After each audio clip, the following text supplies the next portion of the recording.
zoom, ha, ha, and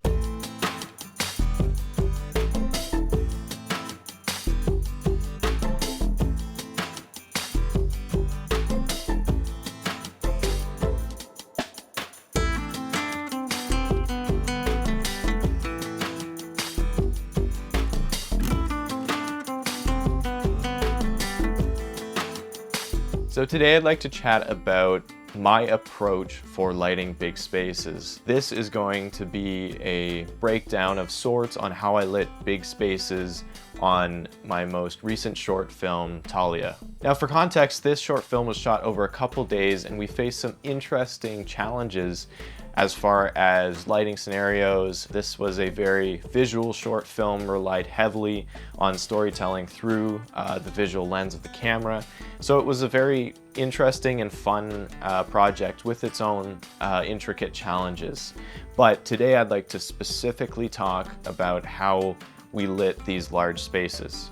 So for the intro sequence where we have these people mingling in this uplifted, this very high class environment, we obviously wanted this to be a very rich, welcoming, warm environment to portray these people in. Lighting the space, looking at what's happening naturally, so we had those overheads coming down and giving us a nice warm ambience. Now I wanted a little bit of directionality to that. I didn't want it to be too top sourcey. So we added that 8x and blasted that soft panel through, and that gave us some more directionality. And I also wanted to motivate light coming from the other rooms, so that's why we ended up putting that Fresnel through that doorway, giving us these nice hard lines and a bit of color separation. Now another large setup that we had to do was to be able to light a whole audience. Now this was quite challenging because when they're watching the performances and the dancers, there's really no light motivation because technically all the light sources would be dim so that they can watch it like you would in a movie theater. So my approach to this was to have omnidirectional light, basically bounce light, because we had this big muslin fabric in the back that we lit up during the performance shots. So my idea was that the light that was coming off of that bounce source was reflecting and giving us this omnidirectional ambience that you couldn't really tell where the light sources was coming from, because that was the most naturalistic way to approach this. So the way we actually lit this scene was from either side of the auditorium.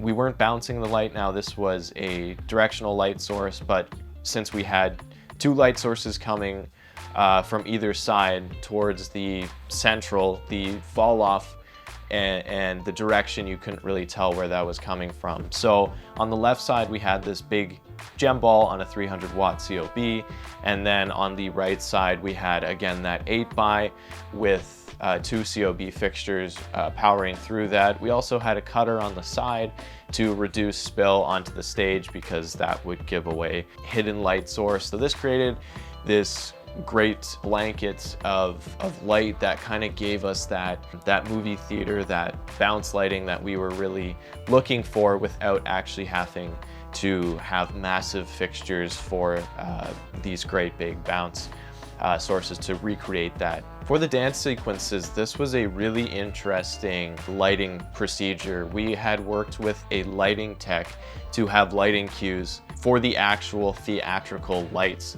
So we used actual theatrical fixtures for a lot of the performances. So this was in combination with building a look with me that I was happy with, and also sticking to, hey, this is supposed to be a theatrical performance. So we wanted to portray that, you know, as naturally as possible.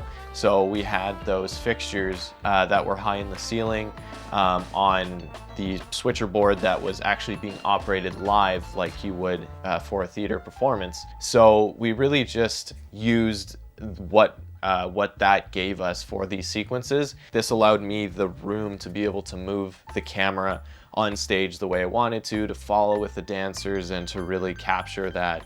Now for the backstage stuff, this was a really fun lighting setup. This was a relatively large space, and we had to, you know, make this look naturalistic while also maintaining that same mood.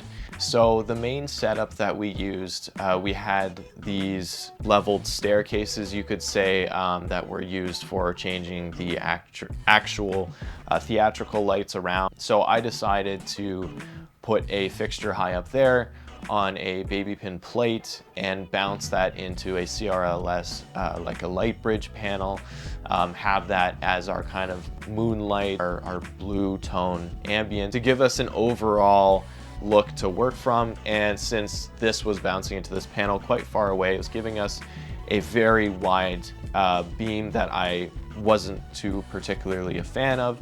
So flying in a 4x4 floppy really solved this, and we were able to cut it and shape it per scene. Now, especially during the scene where we first see him, he's kind of cracking his neck, getting ready for his performance. This scene was really, really a fun one to light. Now, I noticed these practicals way in the back on our scout day that I knew I wanted to really play off of. So I incorporated those into the look on that first shot that we see of him. The camera comes up, he's all sweaty, nervous. And so I wrapped that with the 2x1 panel again, and we had that ambience from that moonlight source actually going onto the muslin and giving us a nice, very soft bounce source on him. So I loved what that was doing. But then on the turnaround where we saw the actual muzz, it was spilling everywhere. That's when we flew in the 4x4 floppy to really cut down on that. And I was looking to create a little bit of dimension out of that. So that's when we decided to create kind of a shape out of that. So when we saw this whole backstage performers getting ready, this whole scene was a very fun lighting setup. Basically, when we were lighting this space, we wanted to keep that same tones that we had built upon on the first couple scenes. So really what we were looking at doing was adding just a touch of texture on that far wall with an L7C. And then we also had an 8x8 full silk pushing through with that powerful soft panel light. So that was giving us a really nice source to work from and was motivated from those practicals that was behind camera. This was the main factor that went into the lighting design of this project, was looking at what was already happening in the room. And this is a good general piece of advice, is look at what's already happening in a room and augment that to the place that you want it to be. We were looking at that opening scene with the chandeliers. That was augmenting what the chandeliers were already doing.